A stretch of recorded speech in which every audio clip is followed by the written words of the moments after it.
बिल्ली और चूहे की कहानी। एक बार एक बिल्ली थी। वो बहुत ही चालाक और चौकस थी। और उसकी इसी चालाकी और चौकसी को देखकर चूहे भी सावधान हो गए थे। और अब चूहे बिल्ली के हाथ नहीं आ रहे थे। एक समय ऐसा आया कि बिल्ली भूख के मारे तड़पने लगी। एक भी चूहा उसके हाथ नहीं आता था, क्योंकि वो उसकी आहट सुनते ही तेजी से अपने बिल में छुप जाते थे। भूख से बचने के लिए बिल्ली योजना बनाने लगी। तभी उसके दिमाग में कुछ आया और वो एक टेबल पर उल्टी लेट गई। उसने सभी चूहों को यह सोचने पर मजबूर कर दिया कि वो मर चुकी है।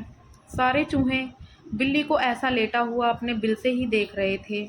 उन्हें पता था कि बिल्ली बहुत चालाक है, इसलिए उनमें से कोई भी चूहा अपने बिल से बाहर नहीं आया। लेकिन बिल्ली हार मानने वालों में से नहीं थी। बहुत देर तक उसी टेबल पर उल्टी लेटी रही। धीरे धीरे चूहों को लगने लगा कि बिल्ली मर चुकी है। वो जश्न मनाते हुए अपने बिल से निकलने लगे। चूहे जैसे ही बिल्ली की टेबल के पास पहुंचे, उसने उछलकर दो चूहों को पकड़ लिया। इस तरह बिल्ली ने इस बार तो अपने पेट को भर लिया। लेकिन चूहे अब और भी ज्यादा सतर्क हो गए।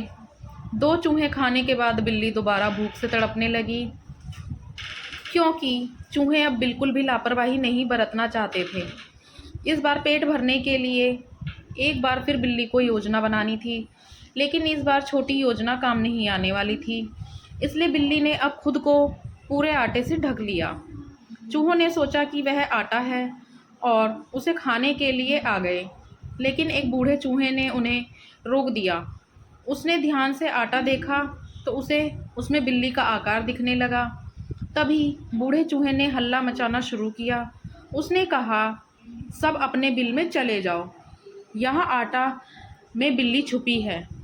बूढ़े चूहे की बात सुनकर सारे चूहे अपने बिल में चले गए। जब बहुत देर तक एक भी चूहा बिल्ली के पास नहीं पहुंचा, तब बिल्ली थकने की वजह से उठ गई। इस तरह बूढ़े चूहे ने अपने अनुभव से सारे चूहों की जान बचा ली। तो दोस्तों, हमें इस कहानी से यह शिक्षा मिलती है, बिल्ली और चूहे की कहानी से यह सीख मिलती है कि बुद्धि का इस्तेमाल करके धोखे से बचा जा सकता है।